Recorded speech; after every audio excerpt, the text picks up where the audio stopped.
Everybody, welcome back to AirwaySim. As you can see, our company is pretty rich now. I mean, relatively speaking. Of course, we've been making just a pretty normal profit, around 20% margin, which is what I would call good, but not amazing in any way.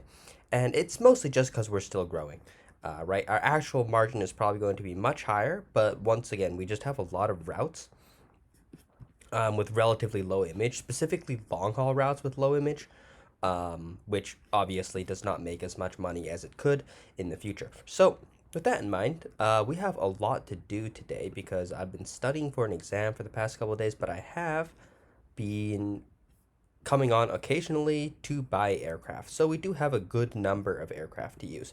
Now, A310s or not A310s, I mean, it's not A320s have become pretty scarce in the market. Any like thing from the fleet, like this is an A319, right? Uh, but yeah, every kind of A3 20, 19, 20, 21, they're all pretty rare. A330s have mostly died out. So what I've decided to do is I'm just gonna use a very, very large number of Boeing 737 700s, 600s, basically until I can swap these planes over to more desirable fleets like A320s or A321s. Probably A321s because what a ridiculously great plane the A321 is. Yeah, almost the size of a 757 with the fuel burn of significantly less, probably more than 35% less. So it's just fantastic. Anyways, with that in mind, let's go ahead and make some 7-day schedules. Look at all the planes we have available with us. It's going to be a longer episode today. So, before we do that though, I do want to show you guys what's been going on in the non-passenger world, in the cargo world, because it has gotten a lot better. If you remember what was going on, is we were losing copious amounts of money for a long time. We still don't have much, right? But yeah, like we're making like a 10% margin. I mean, it's not great, but if we go even to the quarterly view, we can see we had many quarters where we were just burning money, and now we're making a little bit. Um, and this is going to be a slow burning start because I've just realized the date 2011, which means the fuel is a really, really high. Um, yeah, I have a kind of like a weird hedge going on where I have no idea if it's gonna lose or make money in the long term, but either way, whatever. So, anyhow, yeah, this world is just I'm gonna slowly build it up, mostly off camera. Like everything we did in the first episode, just making new cargo routes, we're gonna continue to do off camera, right? And a lot of the thing time will just be spent waiting for route image to build up. Not a lot to say there. Anyhow, let's go ahead and open some new routes to San Francisco. So the first thing we're going to do is we're going to go into scheduling. And, well, I have so many tabs open. As you can see, I've been looking up some basketball, and I didn't just dox myself by closing that tab. But let's get rid of some of these tabs because um, there is some crazy stuff going on here. Um, yeah, what was I going to do? Oh, yeah, go into scheduling here. And if we sort by San Francisco here, basically what I've been doing is for when I have a few planes, but not enough to make a 7 day, I've just been adding one flight per day like this. Um, it's better to have the airplanes flying than not to. So when I have time, I do this sometimes. But I think we've kind of reached the size of company where from now on, I'm basically only gonna open new like what's it called routes if I can make an entire 7 day at a time because otherwise the kind of time expenditure is just too insane. Like yeah, like I don't have time to basically um, go ahead and fix an old broken 7 day and then make a new one. It'll be much easier in the future to just make an entire 7 day all at once. Now, the beautiful thing about making 7 days to San Francisco is basically you don't have to worry very much about making like 3 flights per day or sometimes even 4 to bases like Chicago. Instead, to San Francisco, almost every day is exactly 2 flights per day, and the timing is very flexible. And unlike LAX, there isn't enough demand to run into slot restrictions. which kind of makes scheduling to San Francisco what I would call a relative pleasure. Um, it's kind of simple, fast, and not too involved. So yeah, I really enjoy making um, good route like a 7 day schedules to bases like San Francisco, Seattle. Basically, anything on the West Coast is really great because there's so many options for 7 day schedules to cities on the East Coast. Um, Routes which are generally don't span two time zones at least, and at least 1,100 nautical miles, are basically impossible to turn into a 7 day schedule easily, um, which makes the West Coast inherently better for scheduling than the East Coast because the East Coast has very few Western cities, relatively speaking, to open new routes to, whereas the West Coast has tons of East Coast cities to open routes to. So it's kind of different in that sense.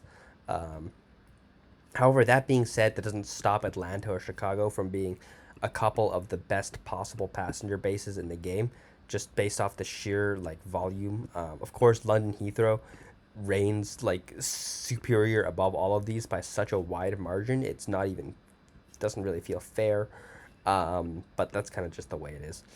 Uh, and in case you don't understand why I believe it to be the case that London Heathrow is the best base by far for what's it called passengers, is because it has a similar volume like or number of passengers to a place like Atlanta. Like I think in this game it probably averages out to about 150 million per year, which is about 50% higher than real life. Which is I think a perfectly reasonable amount more. Uh, right. Unlike real life, the entire point of this game is making routes, so it'd be a little bit boring if even the biggest spaces in the game didn't have enough demand to support, many flights. So I like the fact that demand is that high. But yeah, sorry, I go on and on and forget the original point. But yeah, what I was trying to say, right, is basically because the passengers are about the same, right? The difference maker in how much demand there really is the length of the flight. Because if you think about it, a flight that's twice as long is basically like twice as much demand, because the price of the flight goes up with the range, right? People don't expect to pay the same amount. Now, it doesn't scale exactly, right? There's base costs taking off. Like, you still use one slot, one takeoff and landing slot at an airport, regardless of, external factors, right? So, uh, whether it's a small plane or a large plane, or whether it's flying with 2 hours or 20 hours, it's still one slot, right? So there's some fixed costs to what's it called, to short haul versus long haul flying. But the main variable, length, which affects fuel burn and how much you have to pay staff and so on and so forth, right, scales with length. So London Heathrow has the most revenue passenger kilometers of all of these airports, and that is not particularly close. Um, like I believe that, wow, this is so funny that we actually ended up with the exact same timing of 2050 on the next day. So we're gonna have to find another airport like Albany, sure. Um, yeah, that's a coincidence right there. Yeah. Anyhow, yeah, with that in mind, right, like San Francisco is actually a surprisingly good base so far in my experience because it has a lot of long haul demand, and even the domestic demand on average is, well, it's not short haul, but it's not long. I mean, it's definitely not short haul, right? Like it's like medium haul, right? So you get a lot better revenue kilometers than you would from another base, um, and also scheduling enjoyability, right? Because yeah, if this base was like much, I don't want like I don't know, well, like more central, and I had to make those 3 days per week schedules or 3 flights per day schedules.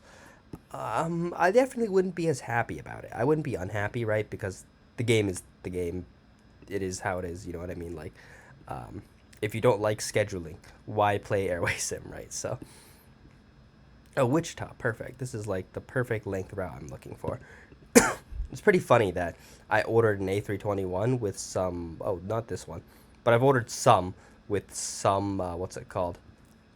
Business class seats. Yeah, I'm flying to a route here with 0 business class demand, which is funny because there's a lot of routes I have with business class demand with no business class seats.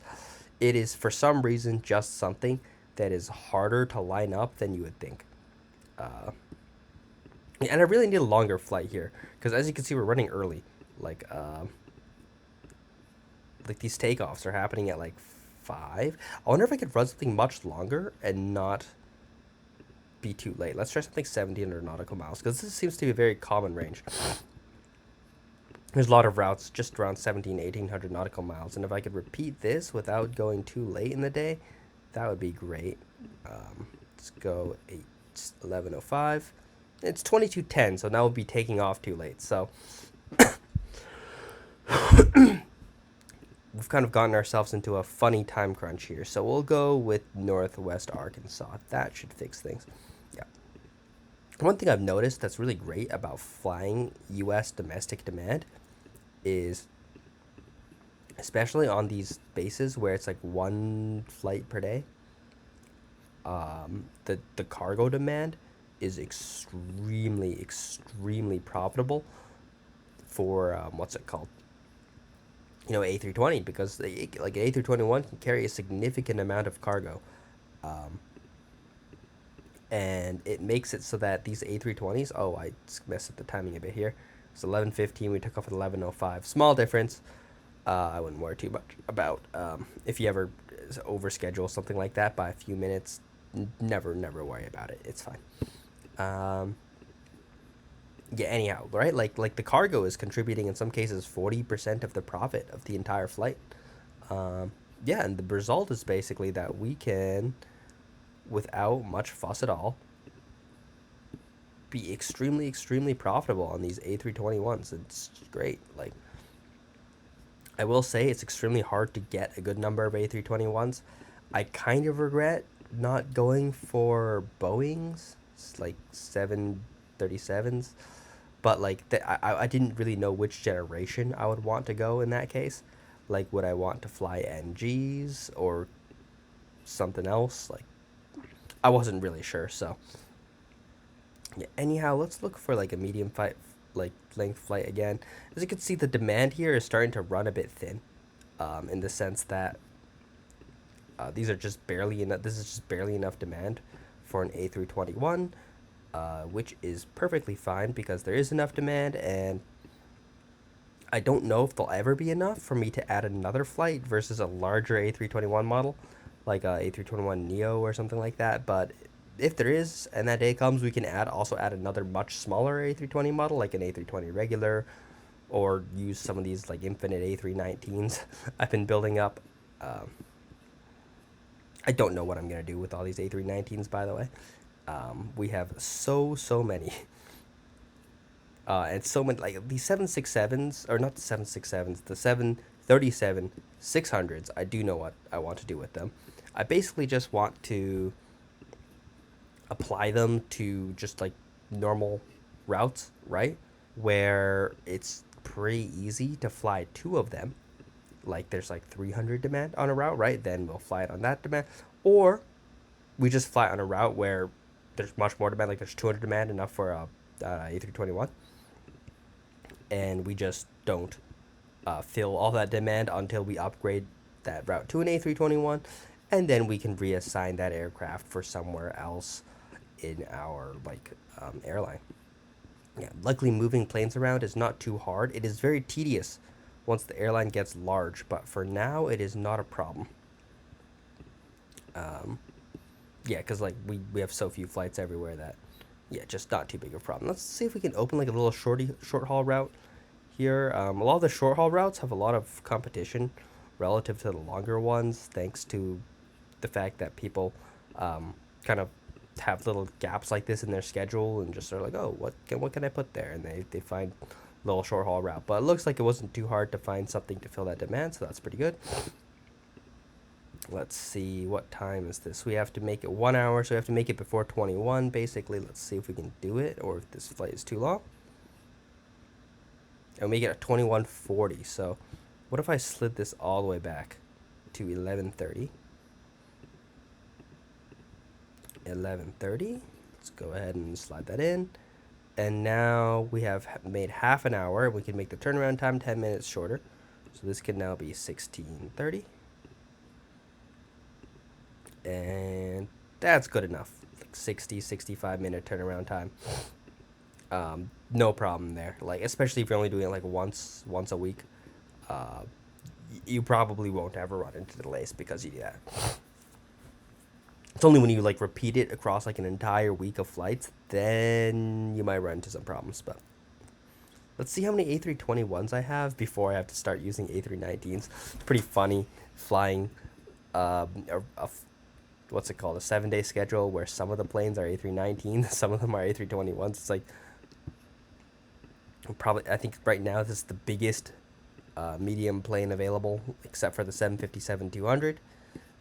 And then we have some of these smaller ones. Not the smallest, but smaller. I think the 767-200, or not, I keep saying 767. I'm trying to say 737-600. Don't know why that's so hard to say. Yeah, that is a smaller one, and I'm sure there's even smaller large planes out there. I think the A220 is a large plane in this game is classified, which is a really big shame, because if it was a medium, my God, would I enjoy using it. Like, maybe it's a good thing that they made the A321 not a medium, because you would see people make frequency attacks with that plane all the time if that was the case, because it would be the biggest medium plane, right, and longest range, which might be a little bit toxically strong in some cases. Like, being able to fly mediums transatlantic, I mean, there's like penalties against that, like in just the way the game is coded, that if you fly a too thin aircraft too far, the game yells at you. Personally, I don't agree with this. Is most real life companies probably don't do that for more operational I actually don't know why more real life. Maybe it's just not economical to do so. But for whatever the reason, right? Like, I would love to fly, for example, transatlantic. You'll find a lot of cities like, I don't know, Porto or something, and you'll look at the demand to Porto, and it'll say 100. And it's like, how the hell are you supposed to supply that demand? Are you supposed to stop over an A320, right, and then take the stopover passenger penalty, which is too high? So that's not economically feasible. So what do you do instead? There's nothing you can do about it. The demand there is basically wasted. It doesn't exist. It can't be filled. But if the game just allowed you to fly, like, I mean, Porto's well in range of the East Coast of the United States in real life for, A220. I don't know if any A220s actually fly transoceanic. I'm going to look it up. Do any A220s fly transat?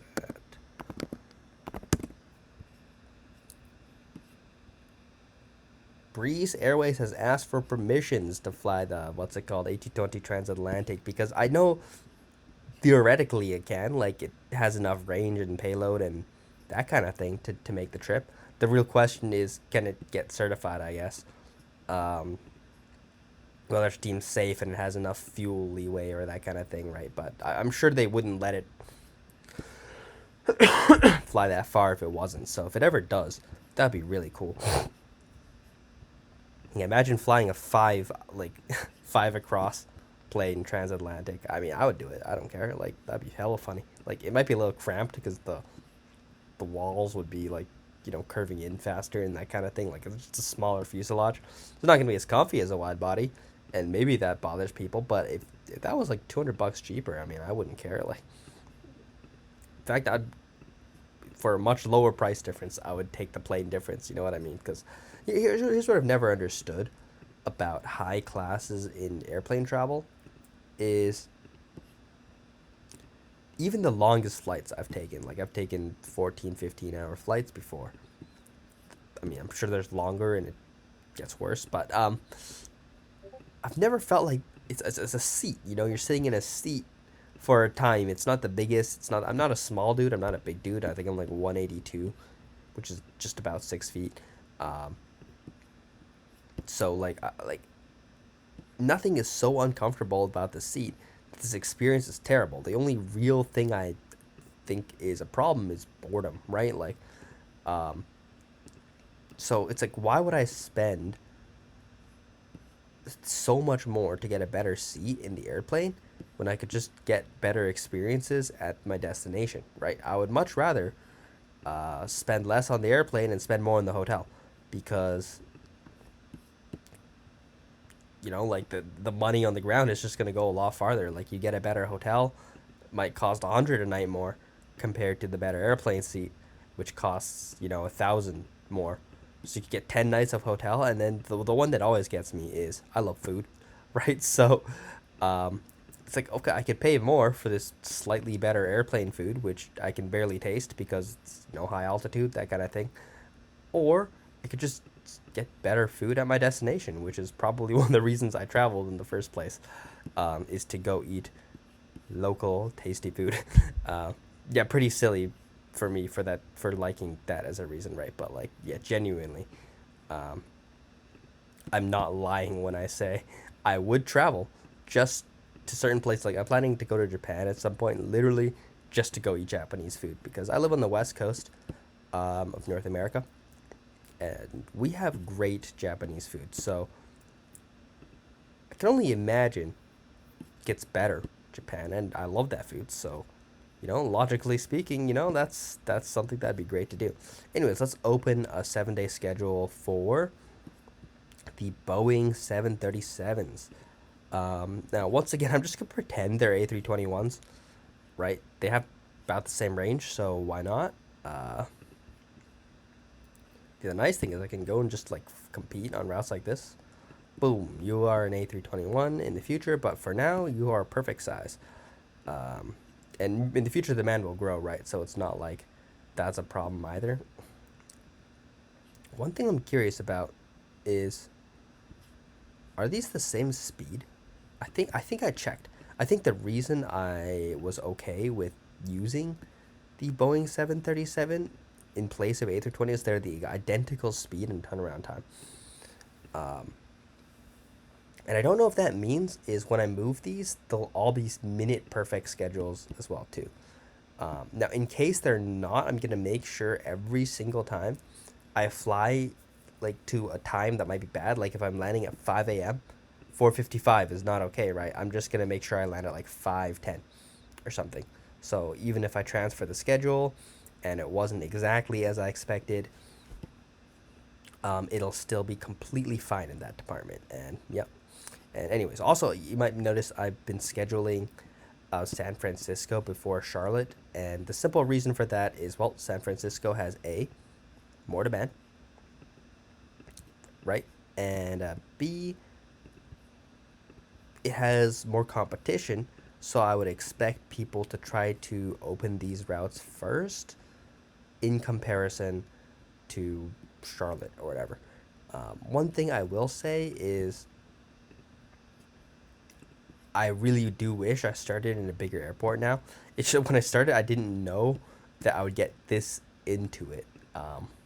Because I kind of rejoined the game. Just was like, oh, for fun. All right, this game still exists. Let's see if it's still fun or something. That's basically what I was thinking when I started this game world, right? So it's like, all right, let's pick a chill base, like Charlotte, and then very soon after starting, I kind of remembered, oh, right, in this game, there's no advantages to starting in a smaller base. Everything is harder, or not easier. And when I say everything, I really do mean almost everything. There's less demand, so you start slower. There's less market potential, so you fill the demand that does exist completely up way faster.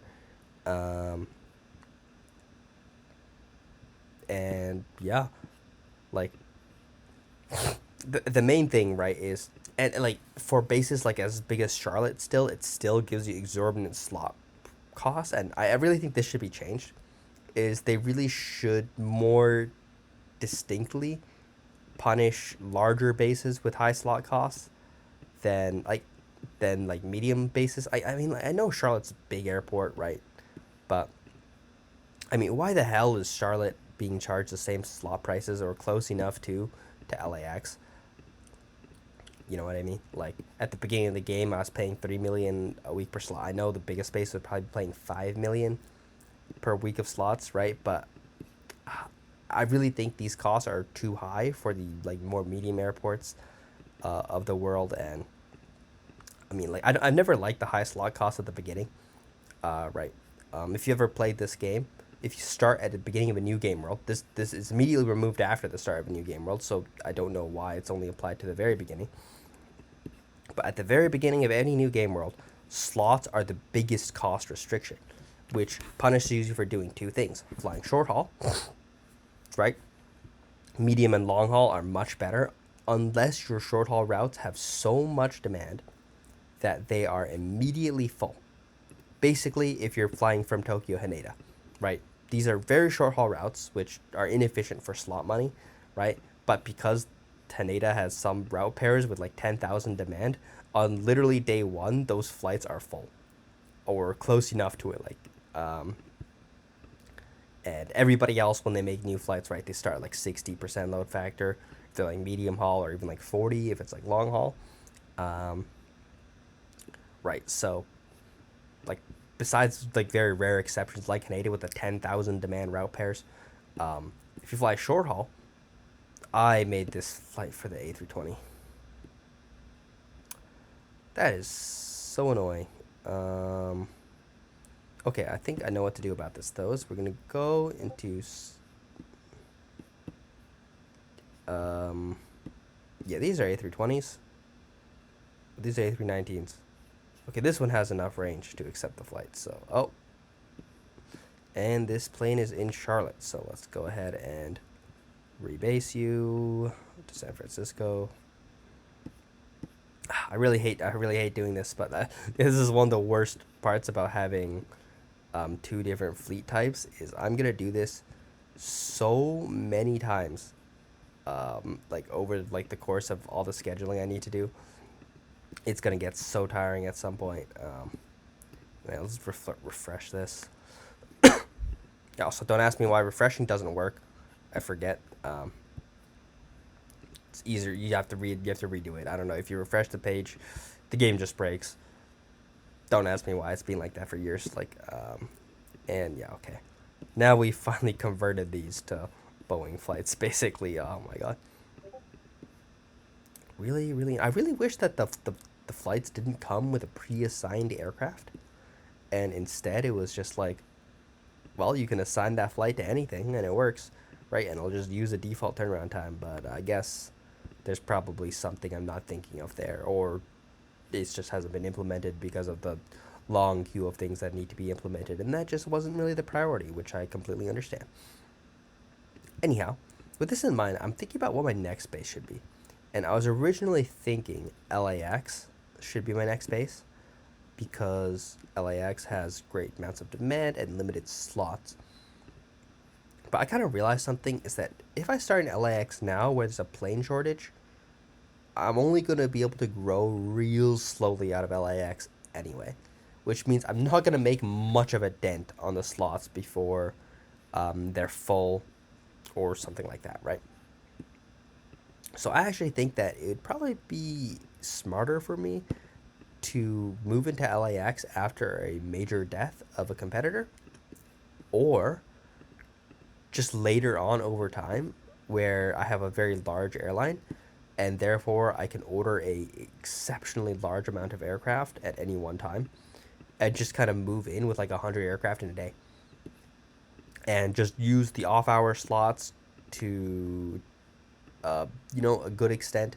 Obviously not as efficient as using the best hour slots, but even if there's like a 1 hour, like period of time in there, I can really attack at least like one of each flight and kind of go from there.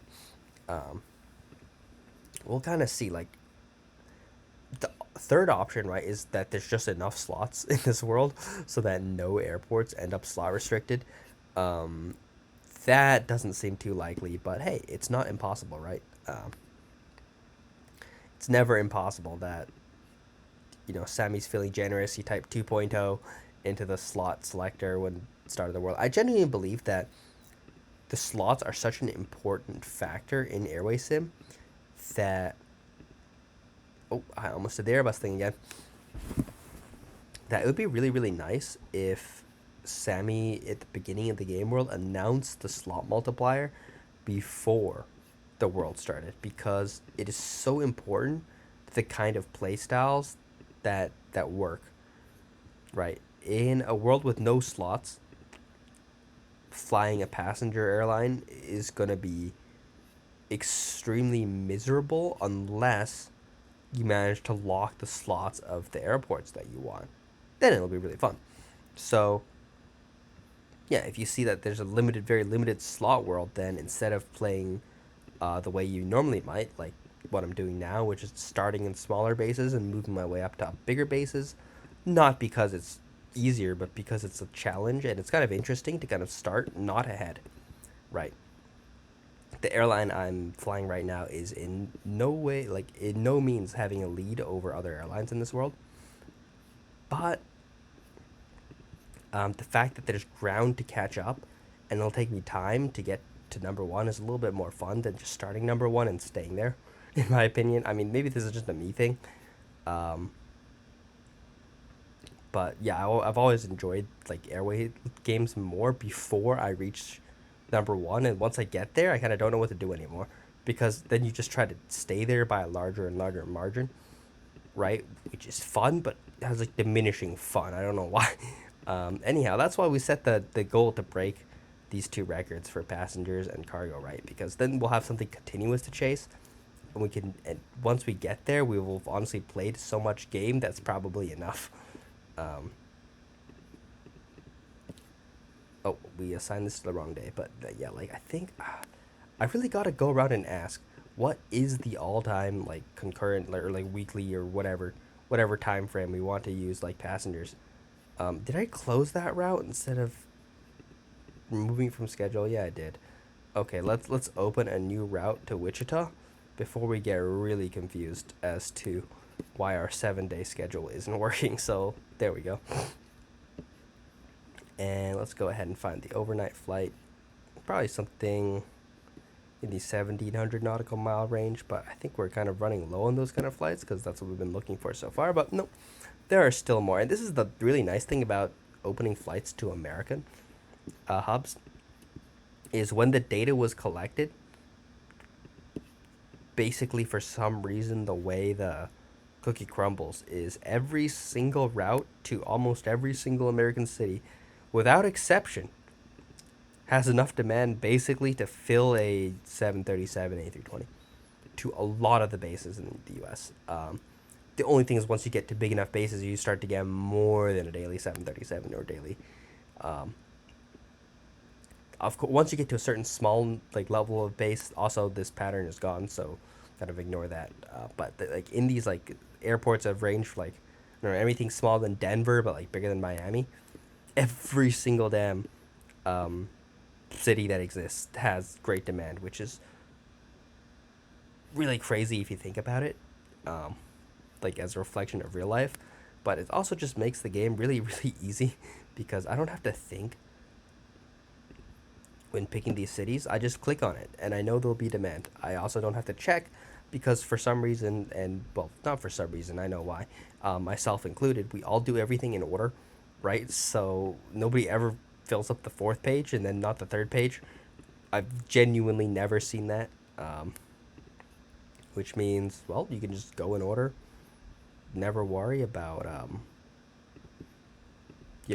running into unexpected competition, and just enjoy your time opening new routes. And yeah, I have to say, this has been a pretty long episode already, so I'm going to call it here now that we're about done wrapping up the 7-day. Hopefully you guys enjoyed. I'll see you guys next time. Peace.